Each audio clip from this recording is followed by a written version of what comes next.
Om Sadashiva Samarambam Shankaracharya Madhyamam Asmadacharya Paryantam Vande Guru Param Ishvaro Guratmeti Murti Veda Vibhagine Vyomabda Vyapta Dehaya Dakshinamurtaye Namaha Sabhavedanta Sedanta Gocharam Tamagocharam Govindam Paramanandam Satguru Pranatoshmaham Om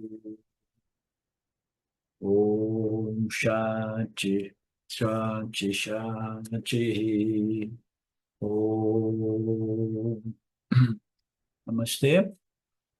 Voltando aqui para o verso 8, capítulo 11, a beleza do Gita. No entanto, você não pode me ver com esse olho comum, né? A menos que ele esteja devidamente refinado e purificado. Eu lhe darei uma visão da minha manifestação divina através do meu superpoder chamado Maya. Portanto, aqui Krishna introduz a exigência de dois tipos de olhos, o olho comum e o olho divino. Krishna avisa a Arjuna: você não consegue naturalmente obter esta visão do Senhor somente com os olhos físicos. Você precisa deste olho da sabedoria védica.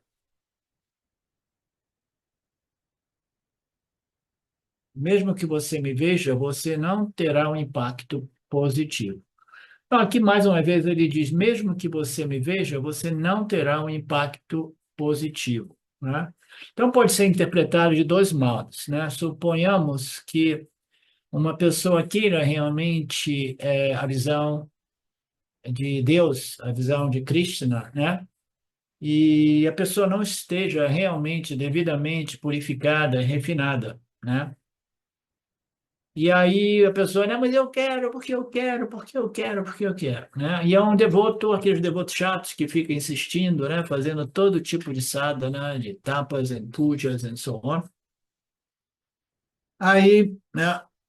Aí Krishna, ou qualquer uma dessas divindades, vem e aparecem, né? Eles concedem aquele darshana, né? Aí diz assim, qual é a diferença aqui? Se você não for devidamente purificado, você não vai ter um impacto positivo nem mesmo daquela visão mística esotérica, tá? Então, até mesmo para uma visão mística esotérica de uma dessas divindades, que é possível, e Krishna aqui está se propondo, está dizendo assim, olha, será que você é chato e está insistindo? Eu vou te conceder esse darshana, né, da minha. E tá um darshana especial, não é mais só da minha figurinha Krishna, né? Eu vou oferecer um darshana da minha visão cósmica, do meu corpo cósmico, a totalidade de tudo que existe no cosmos. Você tem certeza que você quer? Primeiro, você precisa estar preparado para reter aquela visão, compreensão e ser transformado por isso, ter um impacto positivo. Segundo, que se você não estiver realmente preparado, qualificado, aquilo pode te assustar. Não existe nada que assusta um devoto religioso mais do que a ideia de conceber Deus através de todos os pares opostos, o que inclui o bem e o mal, Dharma e Adharma, tá?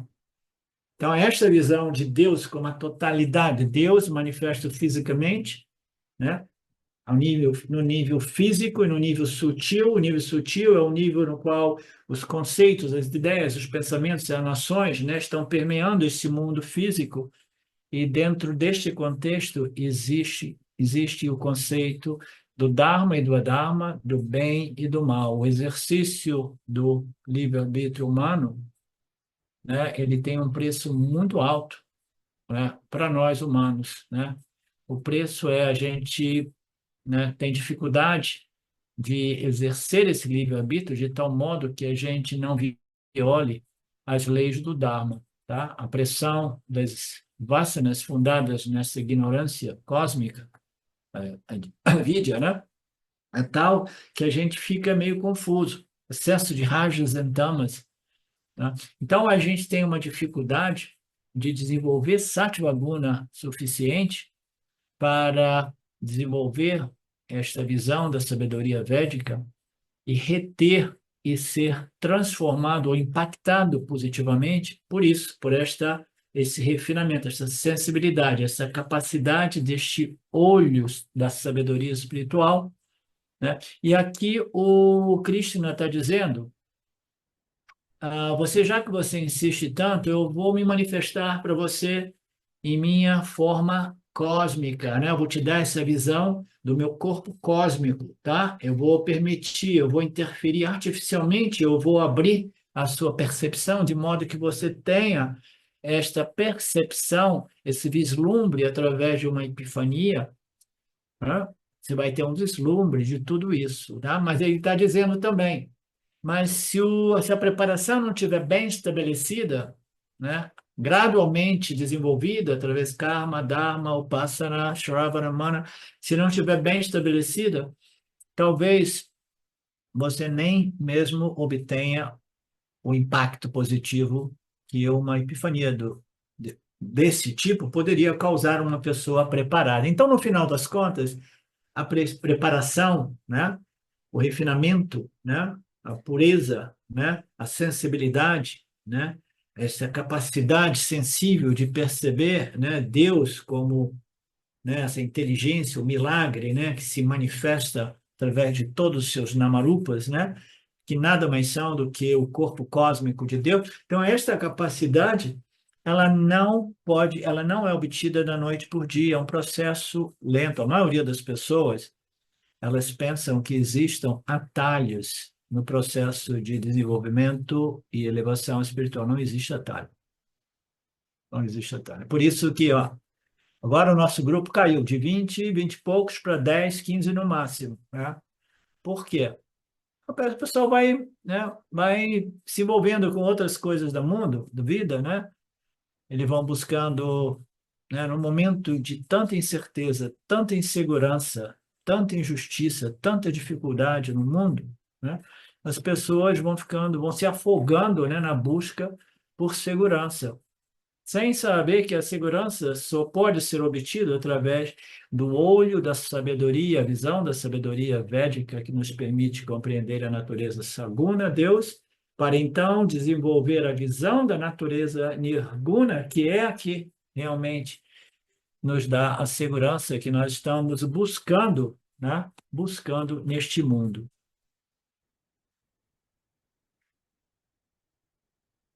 Então, o Krishna está inclinado a oferecer essa visão a Arjuna, dizendo talvez você não se beneficie realmente. Lembre-se do exemplo do Ravana, que estava perto, a visão apareceu e para ele, ó, ele nem se tocou. Ele falou, ó, é aquele exemplo, está lá a Marineia, né, tendo uma visão, uma sensibilidade de Deus, né, manifesto através de sua causa inteligente, a sua causa material, assim, uau, olhando, né, foi tirar umas férias, a irmã dela estava com ela vê aquilo, ela fala, ah, lágrimas de devoção, uau, que visão de Deus. Aí a irmã dela olha para ela e diz, aonde? O que que você fumou? O que que você bebeu? Você está vendo Deus aonde, Marineia? Hã?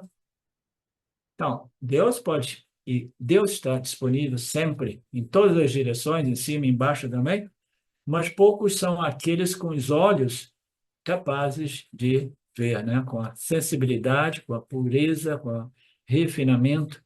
Somente através desse olho da sabedoria védica, vedântica, você conseguirá me ver. Mas eu posso artificialmente produzir uma epifania, mas existe a possibilidade que ela não te impacte positivamente. E não impactou a Juna, porque a Juna não gostou da visão e falou: não, não, não, chega, chega, chega, chega. Você vai ver mais na frente. Eu disse, não, não, já deu, já deu. Não. Então, esse olho invisível, esse olho da sabedoria, esse terceiro olho, na Índia, é muito frequentemente simbolizado com aquela marquinha no terceiro olho aqui na testa, né? Quem é que já usou aquilo ali? Eu nunca usei, não, mas você vai na Índia, você vê todo mundo com, né? com aquilo ali, né? As pessoas dizem na Índia que aqueles que são mais, né, mais ocidentais dizem que aquilo ali ajuda a abrir o terceiro olho, né? Mas fundamentalmente é simplesmente um símbolo daquilo que é a sabedoria vedântica, a sabedoria espiritual védica, né?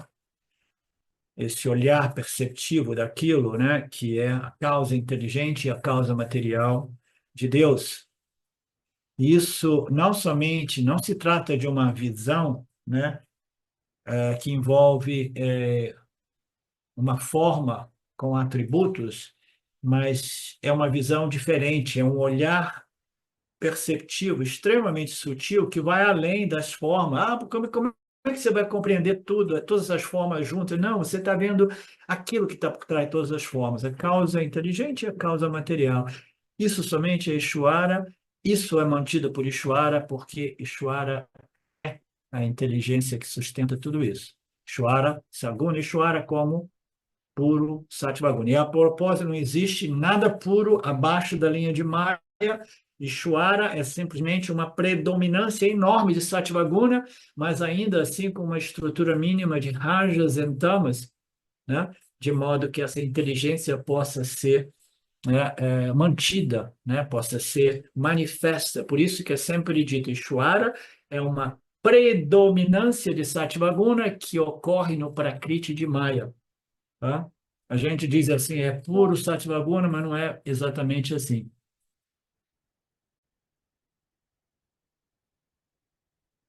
Então, algumas pessoas, né, colocam aquela marquinha interpretando isso como o Tilakam, é um Tilakam como um símbolo dessa visão divina, né? É o símbolo, né, o terceiro olho, essa visão mística, essa visão da sabedoria espiritual, védica, vedântica, o terceiro olho da mente preparada que permite este bhava, nessa percepção direta. Então, a importância aqui é que é uma percepção direta, mas é uma percepção através dos namarupas, enxergando algo por trás dos namarupas, né? Que vai além do nome e da forma do namarupa, né? Então, você vê Deus através de uma percepção direta, extremamente sutil, não é a percepção, né, do nome, da cor, da percepção da cor e da forma, a percepção daquilo que está por trás da cor e da forma, né? Então, esse terceiro olho, né, simbolicamente, permite essa percepção, e essa percepção ela se manifesta como aí a gente tem um outro, né, um outro medidor de purificação da percepção ou da visão de Deus, né? Que é como vai a sua atitude, né? Você está vendo o mundo com uma atitude adequada ou uma atitude pouco adequada para alguém que se considera uma pessoa religiosa e espiritual, né?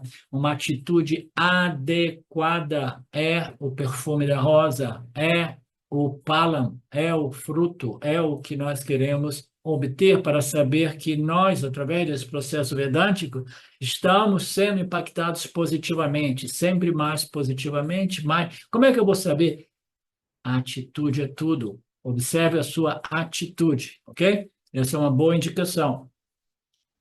Então, essa percepção de Deus, né, esse olhar divino, perceptivo do princípio divino, ele vem acompanhado de uma atitude religiosa, espiritual, que é lindamente, maravilhosamente descrita como o espírito do Karma Yogi, né? Aquele que vê Deus, que dedica as suas ações a Deus, né, com espírito de doação, um espírito de dedicação e reverência e que colhe os resultados igualmente com grande gratidão no coração, apesar dos, das dores, né? Porque a vida nada mais é do que processar momentos de prazeres e dores, até que a gente desenvolva essa atitude de equanimidade, né? Que o Karma Yoga, por isso que eu sou um amante do Karma Yoga. Sem o Kami Yoga, o Yin Yoga é impossível, né? É impossível. Sem o Yin Yoga, o Kami Yoga é incompleto, né? Ele não conclui um processo, né, vedântico que culmina com autoconhecimento através do Yin Yoga, né?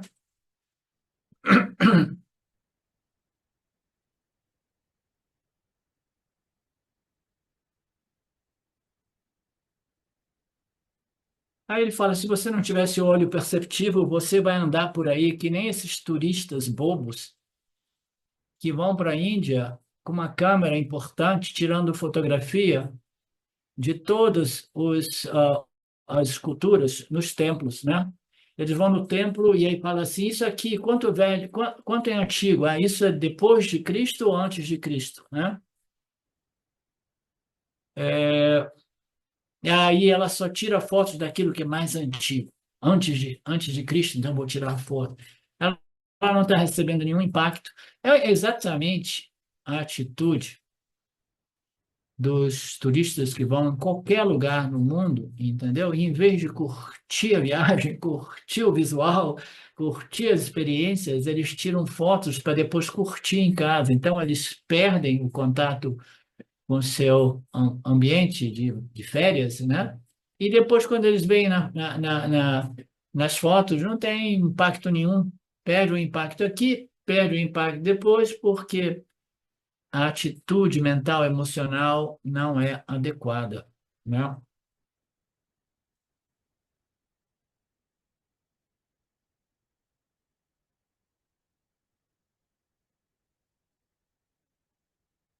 E só me diz assim, essas pessoas, esses turistas ocidentais, né? De repente até indianos também tem alguns já, que foram impregnados por essa mentalidade ocidental, ele nunca poderá fazer Sastanga Namaskara.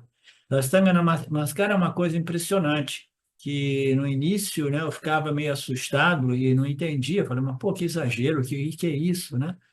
Você simplesmente se prostra, né, diante de um símbolo, né, em Tiruvannamalai, tu vais a imagem, né, uma escultura, né, uma estátua maravilhosa de Ramana Maharaj, e você, em reverência, você faz essa prostração, né, tocando o chão com a cabeça, com as mãos, com o peito, com a barriga, com os pés, tudo. Você está assim no chão. E o chão da Índia não é dos mais limpos, tá? E você está lá, né, totalmente prostrado diante deste símbolo de Deus, né? Ele diz, um ocidental por aí jamais será capaz de fazer um Sastanga Namaskara. A adoração a um símbolo, e eles fazem isso até que ah, a situação seja concluída, o Namaskara seja concluída. Ok. Então, aparentemente, aquele símbolo, aquela escultura, né, de madeira ou de concreto, de metal, ela simplesmente não possui nada, né? É simplesmente os elementos manifestos, né? Sem nenhuma qualidade especial a respeito dele. A qualidade está vindo da onde? Está do símbolo ou do seu coração ou da sua atitude? A qualidade vem de você, né? Os símbolos estão lá para todos. Eles não dizem nada. Por exemplo, quando eu me mudei para os Estados Unidos, quando nós fomos viver lá, eu vi que nacionalismo. Agora já acabou quase tudo isso nos Estados Unidos. Estão acabando com as nações, o espírito nacionalista das nações, mas lá de cada casa tem uma bandeira dos Estados Unidos e as pessoas veem aquilo com os olhos, com uma atitude diferente. Aí nós compramos a nossa primeira casa e a casa tinha uma bandeira dos Estados Unidos, né? Aquela coisa alta e uma bandeira dos Estados Unidos. Eu falei, agora como é que eu vou fazer?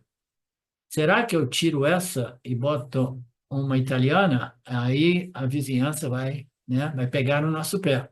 Ou eu boto uma brasileira, ou eu boto uma bandeira branca para representar a paz com os vizinhos, né?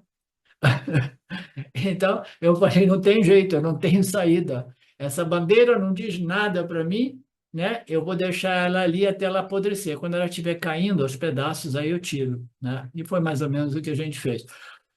Então, por quê? Um símbolo, ele não emana nada, porque a atitude sua em relação ao símbolo é que faz a diferença, né?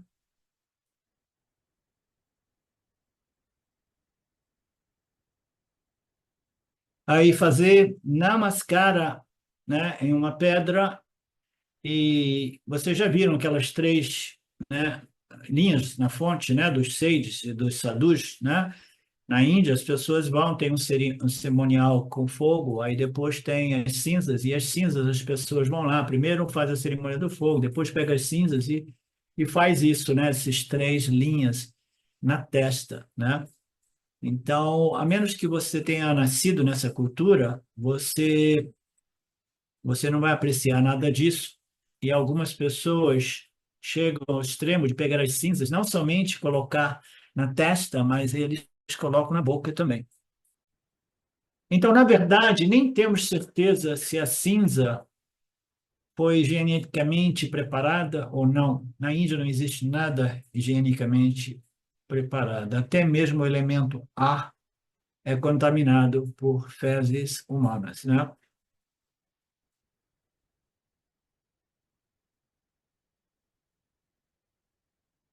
Essas cinzas não têm valor nenhum, né? Os elementos químicos são os mesmos, com inclusões de impurezas. É, nenhum, é a sua atitude, é o seu olhar, é o modo qual você utiliza aquele símbolo como uma representação do divino, né? Não tente fazer uma análise química, é como o pessoal que vai para Tiruvannamalai, passar lá, fazer as férias, rodando em torno daquela montanha, que leva, não lembro, umas 2 horas para fazer a volta toda em torno dela, né? De pé descalço, pegando bicho do pé, infecção de unha, né? Todas aquelas coisas, né? Tem gente que fica fazendo aquilo sempre, todo dia, né? Para você tem que realmente apreciar tudo aquilo e ver a montanha Arunachala como Shiva encarnado como uma montanha, né? Porque é o que é dito, né? Isso aqui é uma encarnação de Shiva. Aí você pode levar para o esotérico e dizer, ah, sim, então essa Shiva decidiu de vir morar aqui no sul da Índia e ele vive lá dentro daquela montanha. Você pode pensar que é alguma coisa assim. Ou pode simplesmente pensar que é um grande símbolo de Shiva que nos últimos 50 anos se tornou tão famoso e fez de Tiruvannamalai capital espiritual da Índia e do mundo, né? Sempre em torno daquela imagem da montanha de Tiruvannamalai, a montanha Arunachala, né? Oh, quando eu me lembro das musiquinhas lá, Arunachala, nossa, bem, se vem um barato, você fica lá extasiado, né? Dentro do ashram, ouvindo aquelas musiquinhas devocionais para com Arunachala, manifestação de Shiva.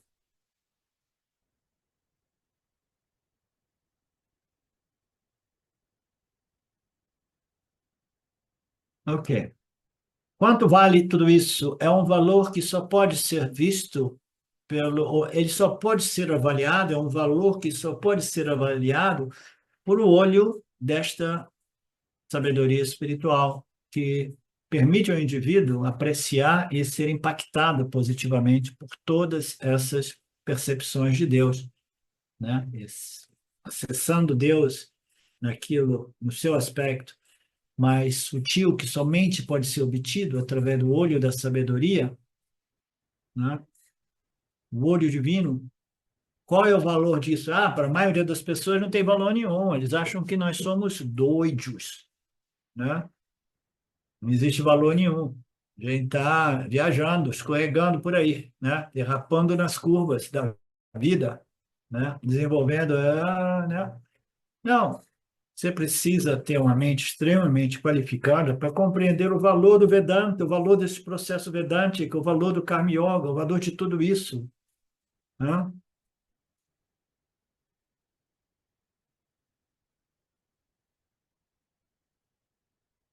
Somente então você consegue fazer namaskara, né? para tudo isso. Hein, Silva, dá vontade até de fazer uma última visita, né, lá na Índia, né? De vez em quando a Silvia diz, ah, saudade de ir lá em Tiruvannamalai. Né? Se vocês toparem, é uma viagem pesada, porque eu fazia ela mais quando eu estava na Europa, né? Quando eu fiquei centrado ali no centro do universo, centro do planeta, né? Europa, entre Estados Unidos, Índia e Brasil embaixo. Daqui para lá, é uma viagem muito longa e cansativa, né? Mais você envelhece, mais rapidamente você envelhece, mais você sente tudo isso. Mas Ó, às vezes, professor, sempre me convidam aqui para ir para a Índia, né? E eu sempre falo não. Mas se você for para a Índia e organizar uma viagem vedântica, eu vou. eu só vou Eu para ajudo a organizar.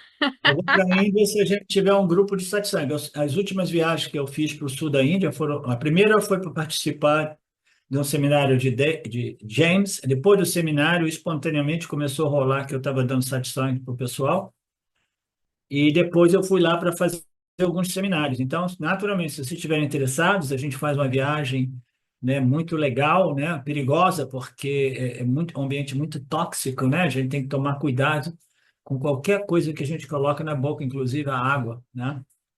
E cansativa, né? E cara, eu imagino, né? Mas se por acaso, né, a gente quiser ir lá, a gente vai lá e faz um seminário lá que tem uma potência monstruosa. Sabe aquela foto no Vedanta Brasil do meus seminários lá em Índia, né? Aquela foto de Ramana atrás? Então, é uma atmosfera incrível. E depois ir todo dia de manhã, às 5, 6 da manhã, lá para ver os pujas, as recitações dos versos dos Vedas, entendeu? Por aquelas crianças, né? Aquele coro, aquela energia, aquela vibração, né? Permeada pelo conhecimento, né? Daqueles mantras que, na verdade, são os versos dos Vedas, né? Aquilo ali dá um barato. Para quem gosta de barato, né? Mas a gente pode visitar o Paramartananda. Mas sem dúvida, uma das coisas que eu gostaria de fazer, porque eu nunca estive visitando ele fisicamente, é encontrá-lo numa das cidades mais poluídas e sujas e barulhentas da Índia, que é Chennai, né?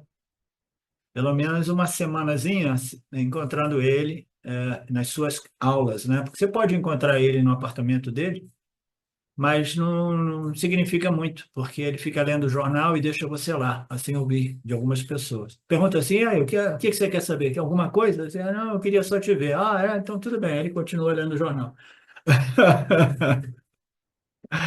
Não, aí para a classe dele lá com aquela galera de Brahmins, né? Estão todos eles lá e você está no meio deles, assistindo ele, dando a aula dele em inglês, né? Eu posso tentar uma tradução simultânea para Betânica. Betânica, Betanda, Vedanta. Olha, eu faço uma confusão com o seu nome ultimamente. Vamos lá. Essa Eu é uma também aula. animo, viu? Você se anima? Você se anima nada. Você tem a mesma carruagem atrás de você, mulher e filho. Você não Não, vai. mas aí eu vou ter que ir sozinho, né? Não tem como, né? Você não consegue vir aqui. Falou, há 2 anos que você quer vir aqui me visitar, não consegue? Carruagem é pesada. Ok. É um valor que só pode ser visto através do olho da sabedoria védica vedântica. Portanto, Krishna diz que este Visvarupa do Lord, em sua forma cósmica, requer o quê? A purificação através do Karma Yoga, né? Que nos permite genuinamente fazer um namaskara com reverência aos elementos, aos rios, pássaros, galinhas e tudo aquilo, entendeu? Esse namaskara é uma coisa que vai além do gesto físico, mas é um sentimento realmente de reverência para com a criação. Então, a água do rio, né, requer esta atitude, de modo que você faça genuinamente o namaskara. A montanha da Arunachala, né?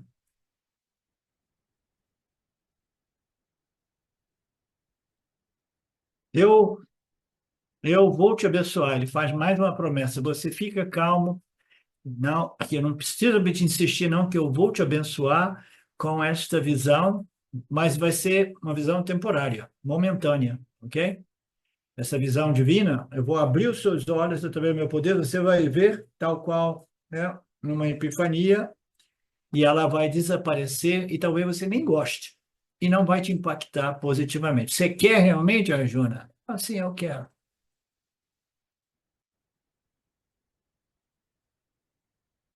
Se você desenvolver esta atitude, este refinamento, esta qualificação, esta mente sensível, você será capaz de obter a minha visão, né? Mas já que você é impaciente, eu vou abrir esta visão para você através do meu poder divino, né? Afinal de contas, eu sou um avatar com todos os poderes disponíveis por Maya. No momento que eu abrir esta visão divina, seu terceiro olho, você olhe para o mundo novamente e você vai me ver, né? É a minha glória divina. Você vai me ver, você vai me ver, você vai me ver. Vamos ver se você vai manter essa visão e se você vai gostar desta visão. Você vai apreciar até mesmo os Pancha Mahabhutas, os 5 elementos primários. Os 5 elementos se tornam o Senhor, né? Shiva, Krishna, como queiramos, né? Você não, você chamará Akasha Linga. A linga é um símbolo, né? Então você vai dizer que o espaço é um símbolo do Senhor, né? Shiva, deidade do espaço. Então, Shiva, deidade do ar. Você vai ver, né, o Senhor em tudo isso. No fogo.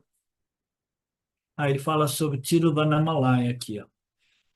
Você vê o fogo linga, tudo você vê como um símbolo do Senhor, linga. O Senhor Shiva como a deidade do fogo em Tiruvannamalai. Em Tiruvannamalai, eles colocam fogo lá em cima, no pico da montanha, Arunachala, né? Num período de festival, que eu esqueci qual é a festa, e aquele fogo ali fica aceso por tanto, tanto, tanto, tanto tempo. E você sabe o que eles queimam lá em cima? Manteiga purificada, ghee, toneladas de ghee. Todo mundo leva ghee, faz doação de ghee. Eles não sei como eles fazem lá aquele fogo, né, obtido através daquilo que é a manteiga extremamente purificada, que representa, né, Shiva, representa o elemento fogo.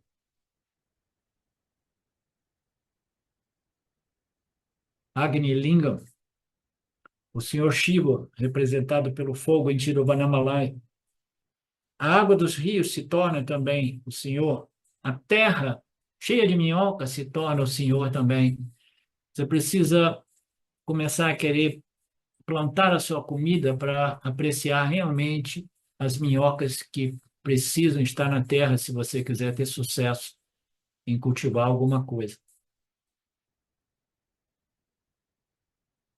No início, vocês apreciam os Panchabhutas, os 5 elementos, nos templos, mas isso é uma limitação, não é suficiente. A sua atitude precisa expandir para você ter apreciação e reverência aos 5 elementos onde quer você esteja.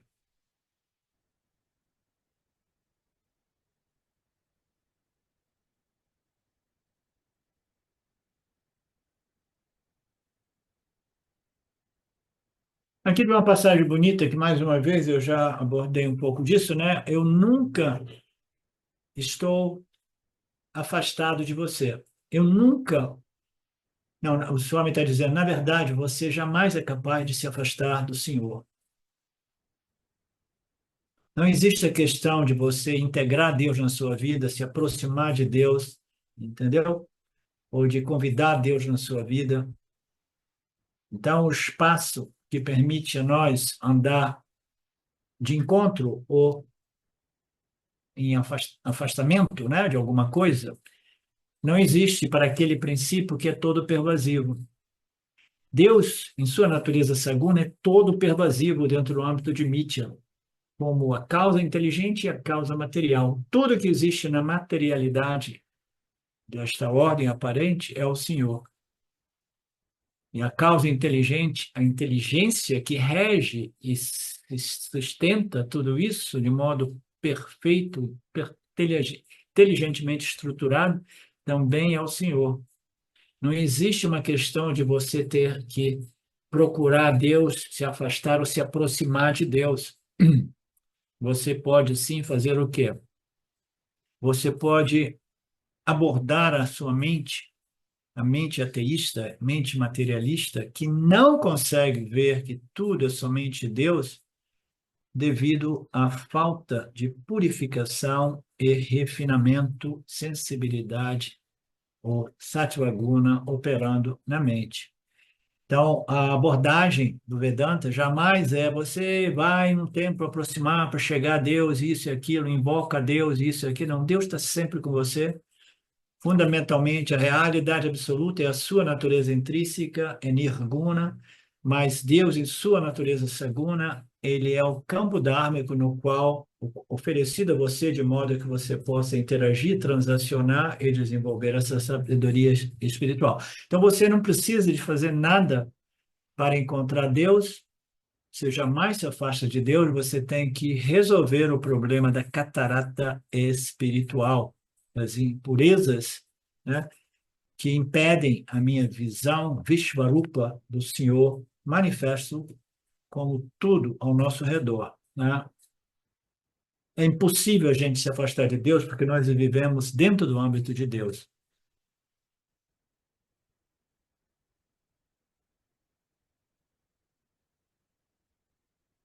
Tudo é Rama Maya, Krishna Maya, Shiva Maya. É sempre algum Maya. São os gunas que produzem esta ordem aparente. Bhagwan Maya.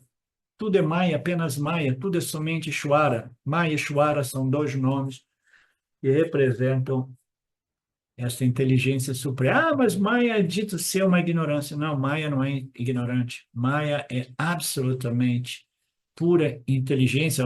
Ele produz a base no qual a inteligência, né, de Ishvara se manifesta, que é o Sattva Guna contido no seu Prakriti, no Prakriti de Maya. Então, o que ocorre é que Maya, para produzir essa ordem inteligente, ele produz seres, né, sencientes, tais quais esses, né, esses organismos mais complexos, chamados seres humanos, que percebem o mundo ao seu redor objetivamente. A dualidade ocorre e no momento que existe o conhecedor, o conhecido, o experienciador e o experienciado, imediatamente a gente começa a desenvolver o quê? Raga Dvesha, desejo e aversão. Então, este desenvolvimento de Raga Dvesha, quando ele não se submete às escrituras do Dharma e do Karma, as leis de Deus, né, ele se torna realmente uma catarata espiritual, porque irá perturbar a mente se torna, né, materialista, né, e ela vai se afastando de Deus, muito embora Deus esteja permeando a mente de cada indivíduo, mas ainda assim o indivíduo não tem a sensibilidade para esta visão de que tudo é somente Deus, né? Tudo é somente Maya. Então, esta visão da forma de Ishvara, ela é possível somente através da remoção desta ignorância cósmica, né, que afeta todos os jivas. Aí a gente poderia entrar no outro argumento, mas, porra, por que que eles criaram esses jivas tão suscetíveis a essa ignorância espiritual, com tão pouca sensibilidade ou capacidade de perceber o divino como substrato do profano, do material, né? Então, por que a gente não sabe, tá? A gente não sabe, mas a situação é que aqui no planetinha dos bárbaros é assim. A ignorância é densa realmente. E está se tornando mais densa nessa passagem do Kali Yuga, né? No qual Deus está sendo, né, desafiado e as pessoas estão abandonando nessa cultura védica numa velocidade assustadora, nas palavras do Swami Paramarthananda.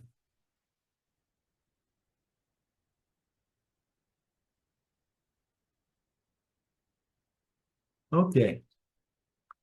E Krishna diz, eu, né, eu estou abençoando tudo isso, eu abençoo todo o universo, tudo é somente uma expressão daquilo que é a minha natureza divina, né? Então, isso aqui é uma descrição do diálogo entre Krishna e Arjuna, um pouco antes de Krishna fuzilar Arjuna com aquela visão, né? A visão mística na abertura, devido à abertura artificial do terceiro olho de Arjuna, né? Então, o Swami está dizendo, este é o diálogo, né? Mas você sabe, né? Nos filmes lá indianos, né? Essa abertura do olho divino, ele é apresentado de modo muito dramático, né? Músicas, luzes, né? Imagens, né? Então, dum, dum, dum, barulho, isso e aquilo, uma epifania, aí ele vê tudo aquilo, né? Um milagre, é algo extraordinário, misterioso. Então, naturalmente, eles precisam dramatizar com todos esses elementos para vender o filme, né?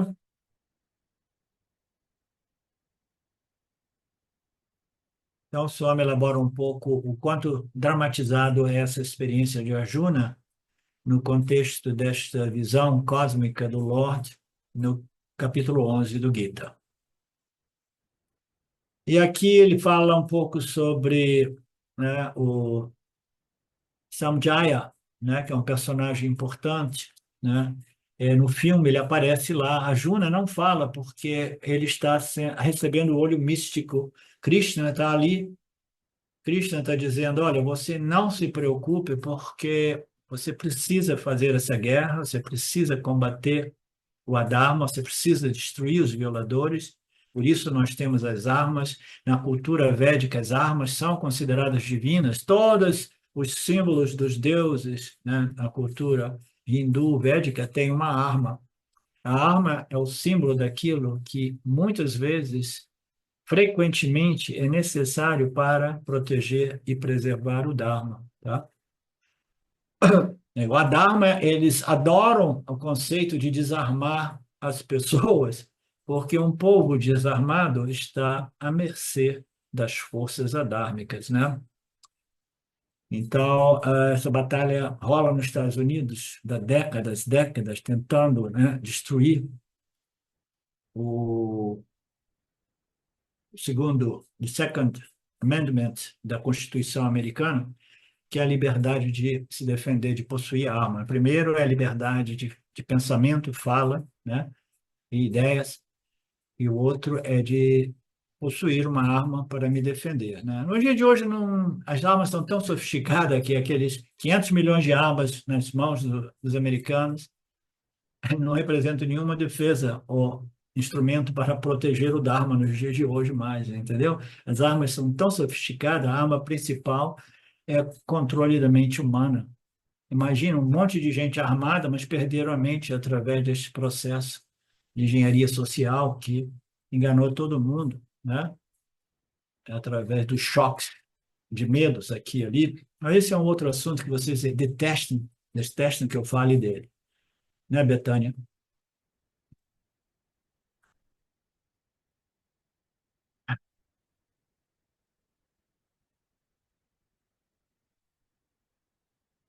Mas permanece a importância das armas dentro do conceito das deidades hindus, védicas, né? Como aquilo que nos permite preservar o Dharma. Então, o que está falando dentro desse comunicação? Krishna está em silêncio. Krishna está falando, Arjuna está em silêncio total porque ele está recebendo a abertura do olho místico, né? Existe um silêncio profundo durante o filme, né? Tentando ilustrar essa passagem da abertura do olho místico de Arjuna, né? E, portanto, Samjaya, o conselheiro do rei cego, o Dhritarashtra. Dhritarashtra é o pai, né, da família, do lado da família de Duryodhana. E esse pai, esse rei, é um rei cego. A cegueira ali é um simbolismo da ignorância que conduz à violação do Dharma, tá? da injustiça, da ganância, né? E etc, etc. Então, o rei está lá, os dois exércitos estão posicionados, né?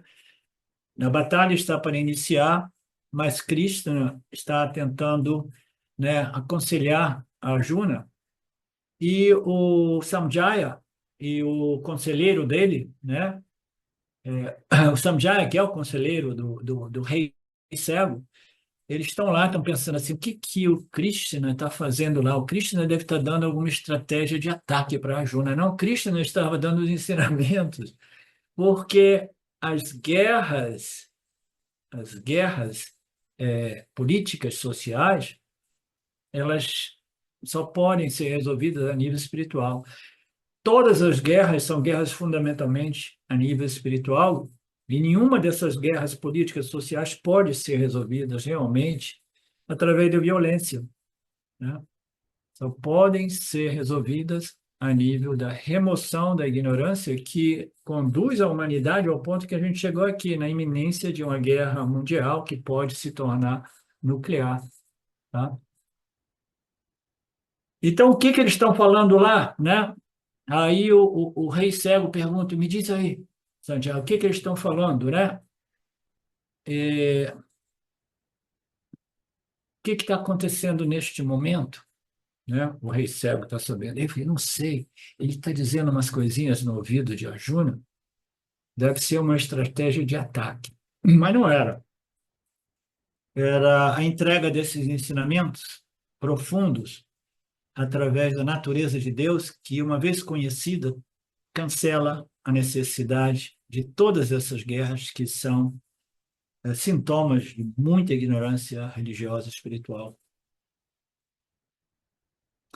Portanto, Samjaya disse, ó meu rei, tendo falado assim, Krishna, o grande Senhor de todos os poderosos, revelou a partir de então a sua forma de vida suprema a Arjuna. Aí o rei pensou, mas que história é essa? Se revelando a sua forma divina, né? Esses caras vão lutar ou não vão lutar? E a batalha vai começar ou não vai botar? Qual é a estratégia de guerra deles? Sem compreender que Krishna está ali querendo resolver o problema da guerra em sua origem, né? Através da sabedoria espiritual que nos permite essa visão da natureza Saguna, Nirguna, Deus, que resolve toda a problemática da experiência humana, né? Então, essa passagem é bonita, e a gente volta a partir deste verso 9 amanhã para concluir este capítulo 11 sem interrupção, Ishvara permitindo. Ok? Om Purnamada Purnamidam Purnamudachyate Purnasya Purnamadaya Purnameva Vashishate Om Shanti Shanti Shanti Om Namastê, Namaskara. Olá, queria trazer aqui para vocês o quanto eu tenho me beneficiado dos ensinamentos do Vedanta. Esses ensinamentos do Vedanta, eles mudaram a minha vida, o meu estilo de vida, né? A partir de uma compreensão sobre Jagata, o mundo, sobre essa pura inteligência, Ishvara, sobre o Jiva, né? A mente, o funcionamento, sobre a aplicação do Karma Yoga diariamente na vida, o quanto isso beneficia a purificação da mente, né? Para poder daí acessar aquilo que é mais valioso. Aliás, eu diria sem valor estimável, inestimável, né? Uma riqueza profunda, que é a compreensão sobre os ensinamentos de Satya, a consciência, a existência ilimitada que sou. Bom, eu sou uma aluna de Vedanta, desse grupo Vedanta Brasil, que iniciei a jornada, estou no começo da jornada, mas essa jornada seria impossível sem o apoio diário de um professor qualificado, o professor Arlindo Nagar, nosso professor, que dedica a sua vida, que dedica as batidas do seu coração exclusivamente para o ensino do Vedanta. Ele gosta de usar a frase, o coração que se doa recebe. Então ele é esse coração que doa. E aí a minha pergunta e o meu convite é: e você? Tem se beneficiado também dos ensinamentos, da compreensão, da clareza desses ensinamentos que são trazidos para nós? Sim? Se sim, o coração que doa recebe. Então o convite é: se você se beneficia, você pode também fazer uma doação. Essa doação, ela é necessária, apropriada, para a manutenção, né, desse ensinamento vivo diariamente para nós. E é um convite para que a gente possa nutrir esse grupo com o dar e o receber. E se você se beneficia, tenho certeza, qualquer valor mensal é suficiente. É o valor que o seu coração sentir, mas é um valor apropriado.